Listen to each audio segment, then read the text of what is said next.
خدا میں یسوع المسیح کے القادر نام میں اب سب کی سلامتی ہو۔ آج ہم عید پینتی کوست کے متعلق سنیں گے۔ پینتی کوست یونانی لفظ سے مشتق ہے جو 50ویں دن کو ظاہر کرتا ہے۔ یہ ہفتوں کی عید کہلاتی تھی۔ اسے فصل کاٹنے کی عید اور نئی نظر کی قربانی کی عید بھی کہتے ہیں، جو عید فصح کے بعد 50ویں دن آتی تھی۔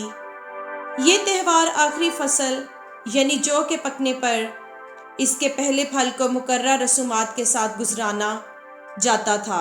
بعد میں یہ عید موسمی شریعت کے دیے جانے کی یادگار بن گئی، یعنی ربیوں نے یہ تعلیم دی کہ شریعت خروج کے 50ویں دن دی گئی تھی۔ یہودیوں کے لیے عید پینتی کوست نظر کی نئی قربانی کی عید ہے، جبکہ مسیحیوں کی عید پینتی کوست نزول روح القدس کی عید کہلاتی ہے۔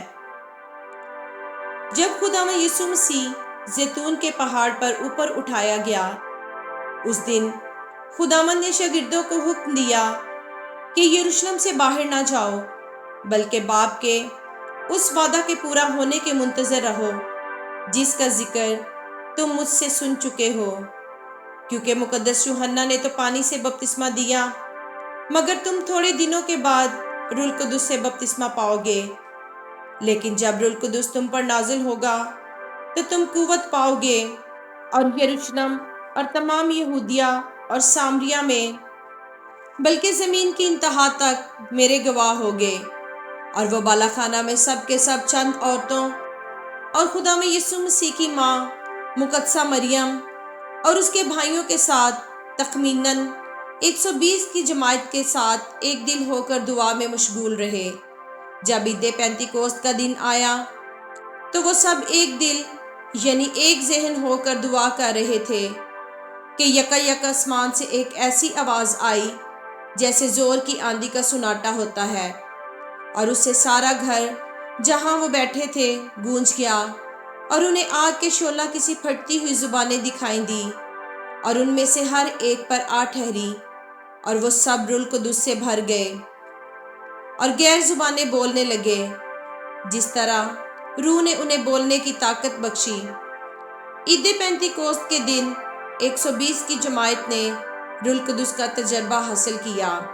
روح القدس تثلیث کا تیسرا اقنوم ہے، جسے ہم خدا کا روح کہتے ہیں، جو خود خدا ہے۔ روح القدس سے جھوٹ بولنا خدا سے جھوٹ بولنا ہے۔ اس کا واضح ثبوت رسولوں کے اعمال اس کا 5 باب اس کی 3 سے 4 آیت میں مرقوم ہے۔ روح القدس زندہ شخصیت کے طور پر جس کو جو چاہتا ہے بانٹتا ہے، جس کا ذکر مقدس پولس رسول کا کرنتھیوں کے نام پہلا خط اس کے 12ویں باب اور اس کی 4 آیت سے 11ویں آیت میں مرقوم ہے۔ روح القدس خدا کی طے کی باتیں بھی دریافت کر لیتا ہے۔ خدا کی روح کے سوا کوئی خدا کی باتیں نہیں جانتا۔ اس کا ذکر کرنتھیوں کے پہلے خط 2 باب کی 10ویں اور 11ویں آیت میں بیان کیا گیا ہے۔ روح القدس شخصیت کے طور پر ہے جس میں جذبات اور احساسات پائے جاتے ہیں۔ تسالونیکیوں کے پہلے خط 5ویں باب کی 19ویں آیت میں یوں مرقوم ہے کہ روح کو نہ بجھاؤ، یعنی روح کو رنجیدہ نہ کرو۔ روح القدس کا تجربہ پرانے عہد نامہ میں انبیاء نے کیا۔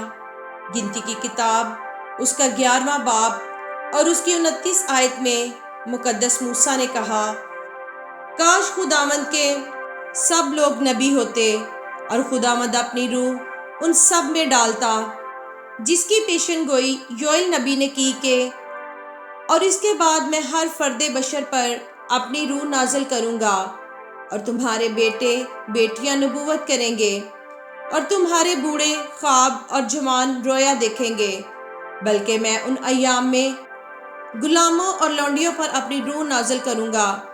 موعودہ روح القدس کا نزول عید پینتی کوست پر ہوا، لہٰذا یہودیوں کے لیے یہ شریعت ملنے کی عید تھی، جبکہ یروشلم کے بالا خانہ میں روح القدس کے ملنے کی عید منائی جا رہی تھی۔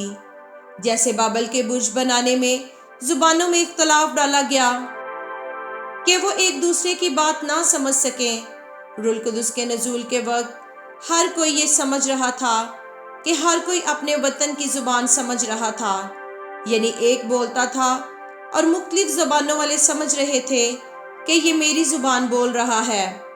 روح القدس کے نزول سے ان میں دلیری آ گئی اور مقدس پطرس نے کھڑے ہو کر لوگوں سے کہا کہ جیسا تم سمجھتے ہو ویسا نہیں ہے، بلکہ یہ وہ بات جو یوئیل نبی کی معرفت کہی گئی تھی پوری ہوئی ہے کہ خدا فرماتا ہے کہ آخری دنوں میں ایسا ہوگا کہ میں اپنے روح میں سے ہر بشر پر ڈالوں گا۔ یعنی روح القدس کے نزول سے آخری دنوں کا آغاز ہو چکا ہے۔ مقدس پطرس رسول نے کہا کہ توبہ کرو اور تم میں سے ہر ایک گناہوں کی معافی کے لیے یسوع مسیح کے نام پر بپتسمہ لو تو تم روح القدس انعام میں پاؤ گے۔ اس لیے ہمیں روح القدس حاصل کرنے کے لیے مقدس پطرس رسول نے جو روح القدس کی ہدایت سے کہا ہے وہ کرنا چاہیے۔ اور آگے مقدس پطرس رسول نے یہ نصیحت کی کہ اپنے آپ کو اس ٹیڑھی قوم سے بچاؤ، جس کا مطلب ہے کہ جو خدا کے کلام پر عمل نہیں کرتا وہ ٹیڑھی راہ پر ہے، لیکن جو خدا کے کلام پر عمل کرتا ہے وہ سیدھی راہ پر ہے۔ خدا میں یسوع مسیح نے فرمایا جو مجھ پر ایمان لائے گا اس کے اندر سے، جیسا کہ کتاب مقدس میں آیا ہے، زندگی کے پانی کی ندیاں جاری ہوں گی۔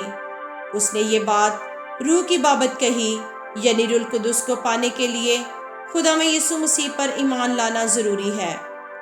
حزقیل کی کتاب اس کا 36 باب 26ویں اور 27ویں آیت میں خدا اپنے لوگوں کے دلوں کو تبدیل کرنے اور نئی روح دینے کا وعدہ کرتا ہے۔ مقدس یوحنا کی انجیل اس کا 14 باب 16ویں اور 17ویں آیت میں خدا میں یسوع مسیح اپنے شاگردوں سے روح القدس کا وعدہ کرتا ہے، جسے وکیل یا مددگار کہا گیا ہے۔ رسولوں کے اعمال اس کے پہلے باب کی 8ویں آیت میں خدا میں یسوع مسیح اپنے شاگردوں سے کہتے ہیں کہ وہ روح القدس کے ذریعے قوت حاصل کریں گے۔ رسولوں کے اعمال کے دوسرے باب میں مقدس پطرس رسول یقین دلاتے ہیں کہ روح القدس بطور تحفہ ان لوگوں کے لیے دستیاب ہے جو توبہ کرتے ہیں اور بپتسمہ لیتے ہیں۔ یہ وعدہ آئندہ نسلوں اور ہر جگہ کے لوگوں کے لیے ہے۔ مقدس پولس رسول رومیو کے 8ویں باب میں اس بات پر زور دیتے ہیں کہ روح القدس کی موجودگی ایک ایماندار کی واضح خصوصیات ہے۔ عید پینتیکوست کے دن کا پیغام ہم سب کے لیے یہ ہے کہ ہم میں سے ہر ایک اپنے گناہوں سے توبہ کرے اور یسوع مسیح کے نام سے بپتسمہ لے تاکہ روح القدس انعام میں پائیں، کیونکہ یہ وعدہ تمام بنی نوع انسان کے لیے ہے۔ ہر بشر روح القدس حاصل کر سکتا ہے اگر وہ بائبل مقدس پر ویسے ہی ایمان لائے جیسے کلام اقدس میں لکھا گیا ہے۔ خداوند آپ سب کو بہت برکت دے، آمین۔